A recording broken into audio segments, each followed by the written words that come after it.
audio jungle.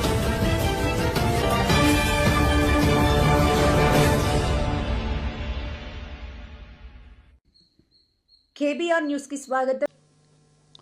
ఒక hype create చేసుడు, దీనికి ఆజుడు, దీనికి గురువు చంద్రబాబు నాయుడు. ఇప్పుడు చంద్రబాబు నాయుడు చెప్పిన లెక్కల బిజినెస్ వచ్చేది ఉంటే, ఎంఓఎల్ సక్సెస్ అయ్యేది ఉంటే, ఆంధ్రప్రదేశ్లో ఈ పాటికి 20 లక్షల కోట్లు వచ్చి ఉండాలి. ఆయన ఫస్ట్ టైం అలా సీఎం ఉన్నప్పుడు ఆ ఊళ్ళో పెట్టే కదా, వైజాగ్లో, అమరావతిలో కదా, వైజాగ్లో పెట్టిండు. వైజాగ్లో ఎవరు వెళ్ళి ఎంఓఎల్ చేసిన వాళ్ళంటే వంట మనుషులు అని చెప్పిండ్రు. ఆ స్టార్ హోటల్లో ఉండే బయట వంట మనుషులు, వాడు ఎవడ సప్లై చేసేటోళ్ళు, వాడు వచ్చి కూర్చోపోయి సంతకం పెట్టే పెట్టిండు వాడు పాపం. అవునా అంటే పాపులర్ అయింది అది. ఇప్పుడు మరి ఎక్కడ ఆ పెట్టుబడులు ఎక్కడ చెప్పండి. ఆఖరికి 10,000 కోట్లు అన్న రావాలి. 15 లక్షల కోట్లు, 6 లక్షల కోట్లు, 8 లక్షల కోట్లు.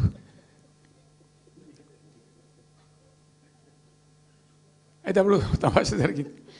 ఈ భోపాల్ ముఖ్యమంత్రి, అప్పుడు నేను ముఖ్యమంత్రి ఉంటే, భోపాల్ ఆయన పేరు శివరాజ్ సింగ్ చౌహాన్, ఆయన సీఎం ఉండే. ఆయన ఆ ప్లానింగ్, అదే ఇప్పుడు నీతి ఆయోగ్ ఉంది కదా, దానిలో సబ్ కమిటీకి ఆయన చైర్మన్.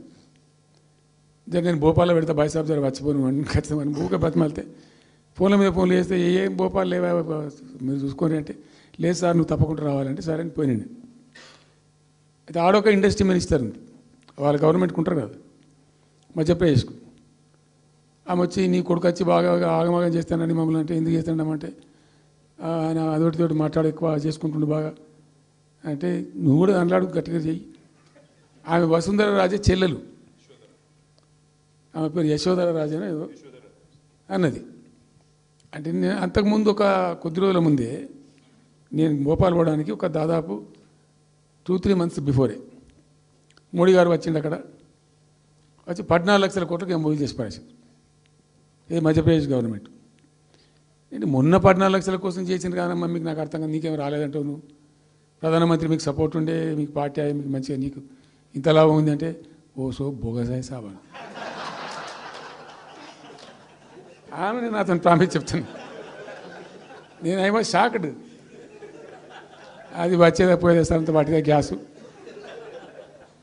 అంటే ఈ గ్యాసులు ఎవరిని మోసం చేయడానికి ఇంత వంచిస్తారా ప్రజలను? నికరంగా వస్తే పెట్టుబడులు రావాలి కదా, కనబడతాయి కదా.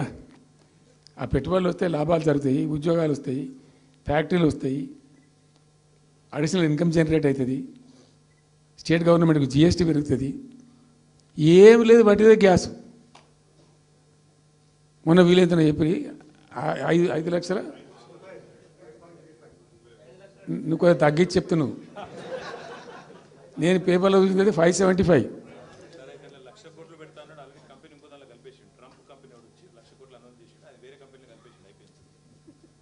ఇట్లా ఇది ఏమి ట్రంప్ ఓడికి గింపి ఇదంతా ఏం పంచాయతీ. ఇట్లా ఇట్లా ఈ మోసాలు చేసి ప్రజలను ఎంతకాలం పంచిస్తారు? రియల్గా కాంక్రీట్ టర్మ్స్లో రియల్గా రావాలి, కృషి చేస్తే నిజంగా తండ్రాడాలి. మా గవర్నమెంట్ వచ్చిన నాడు హైదరాబాద్ నుంచి సాఫ్ట్వేర్ ఎక్స్పోర్ట్స్ 57,000 కోట్లు ఉండేనండి. మేము దాన్ని 2,47,000 దాకా తీసుకుపోయినాం. స్టెప్ అప్ చేసుకుంటూ వాటిని నరికితే గాలిలో మాటలు చెప్తే వస్తాయా? మేము బిజినెస్ మీట్లు పెట్టలే, కాంక్లేవ్లు పెట్టలే, ఏం లేదు, పరదాలు కట్టలే. బెస్ట్ పాలసీ చేస్తే ఆటోమేటిక్గా అట్రాక్ట్ అయి వస్తారు. నేను చెప్పిన అప్పుడు ఒక ఆయన ఉండే, పాప ఆయన చీఫ్ సెక్రటరీ కూడా రిటైర్ అయ్యిండు, ఆయన పేరే ఉండే మాధవరావు అల్లుడు ప్రదీప్ చంద్రకు చెప్తే ఆయన పాలసీ తయారు చేయమని చెప్తే తెప్పించండు. పాపం చాలా దేశాలకు తెప్పించండు. ఒక 50 సార్లు రిజెక్ట్ చేసిండు. ఇట్లా కాదు, నాకు కాంక్రీట్ కావాలి, ఇంకా మంచి కావాలి అని చెప్పి చాలా కష్టపడి చేసిండు. I must appreciate him. The best policy was brought in. తెచ్చిన తర్వాత కూడా ఎట్లుంటుందంటే, ఒక కంపెనీ వాడు వచ్చిండు, ఫాక్స్కానా, ఆ మహారాష్ట్రలో కొట్టుకుపోయింది. ఫాక్స్కాన్ అనే కంపెనీ చాలా పెద్ద కంపెనీ వాస్తవానికి. ఇదేవి తయారు చేస్తారు ఈ సెల్ ఫోన్లు ఇవన్నీ ఎలక్ట్రానిక్స్లో ఉన్నాడు. చాలామంది ఉమెన్కి ఎంప్లాయ్మెంట్ దొరుకుతుంది దాంట్లో, వేల మందికి. సరే వస్తే మనకు కూడా లాభం జరుగుతుంది. వాని ఎంబడి మస్తు దాంట్లో నేను ఆల్మోస్ట్ వచ్చిండు, 90% వచ్చిండు. మీ పాలసీ బాగుందని అప్రిషియేట్ చేసి అన్ని చేసిండు. యాళ్ళకు వస్తే మహారాష్ట్ర ప్రభుత్వం 3,000 కోట్ల రూపాయలు వానికి నగదు ఇన్సెంటివ్ ఇస్తాను వాడు కొట్టుకుపోయాడు. 3,000 crores ఎదురిస్తేనే నీకు డబ్బులని తీసుకుపోయాడు. అప్పుడు మనకు అంత కెపాసిటీ లేకుంటే సరే రియల్ ట్రై చేస్తే, కాంపిటీషన్ ఉన్నప్పుడు ట్రై చేస్తే కొన్ని సందర్భాలు జరుగుతాయి, కొన్ని జరిగాయి.